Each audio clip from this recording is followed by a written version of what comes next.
Bonjour les commerciaux du réseau EP, j'espère que vous allez bien. Comme nous sommes encore en janvier, je tiens au nom de l'UDPA à vous souhaiter ainsi qu'à vos proches une très belle année 2025, pleine de santé, de bonheur et aussi à vous remercier pour votre fidélité. Comme promis, ma première vidéo de cette année concerne le transfert des jours de repos, les fameux JR. La prise régulière de vos congés, que ce soit les CP ou les jours de repos, les JR, permet de favoriser au mieux l'équilibre entre la vie professionnelle et la vie personnelle. Il est donc important de veiller à les anticiper. Cependant, s'il vous reste un solde de JR non pris en fin d'année calendaire, donc soit au 31 décembre, ou un solde de jours de congés payés non pris au 31 mai, vous avez la possibilité de les transférer dans votre Péréco depuis Pléiade.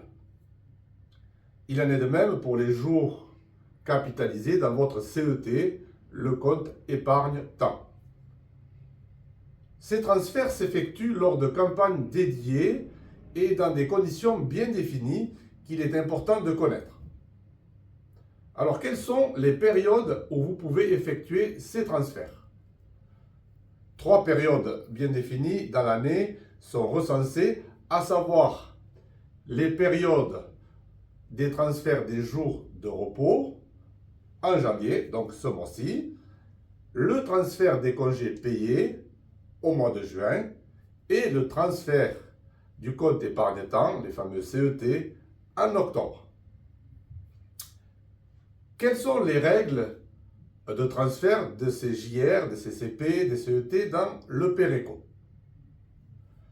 Tout d'abord, la limite maximale est de 10 jours par an, toutes campagnes confondues. Ensuite, seuls les jours de congés payés non pris au-delà de la prise minimum de 4 semaines de congés payés peuvent être transférés.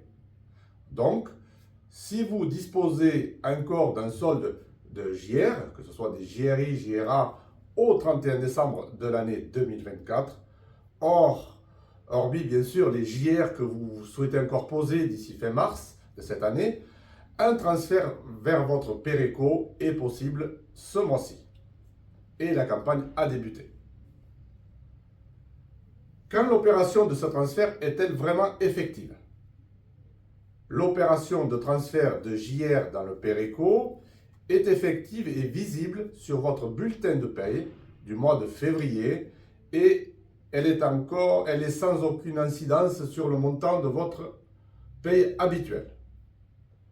L'investissement du montant net sera réalisé d'ici le mois d'avril dans le Péréco en gestion pilotée et visible sur le site de votre épargne salariale.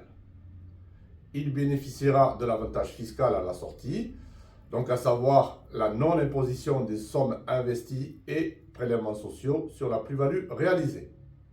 Attention, comme pour les autres sommes placées dans le Péréco, elles ne seront disponibles qu'au moment de votre départ à la retraite.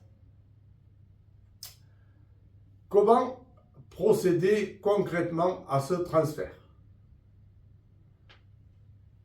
Donc, vous vous connectez sur Pléiade pour consulter le solde de vos congés. Vous cliquez sur le menu principal en haut à gauche de votre écran, sur Mes démarches, ensuite Gestion Péréco, Saisie Péréco, puis vous cliquez sur Transfert JR, CP ou CT, selon la période de l'année, vers Péréco, selon votre solde transférable et dans la limite annuelle des jours transférables dans votre Péréco. J'espère que cette première vidéo vous sera très utile. N'hésitez pas à nous contacter si vous avez besoin d'aide. Je vous souhaite encore une excellente nouvelle année. Bonne journée à vous et bonne vente.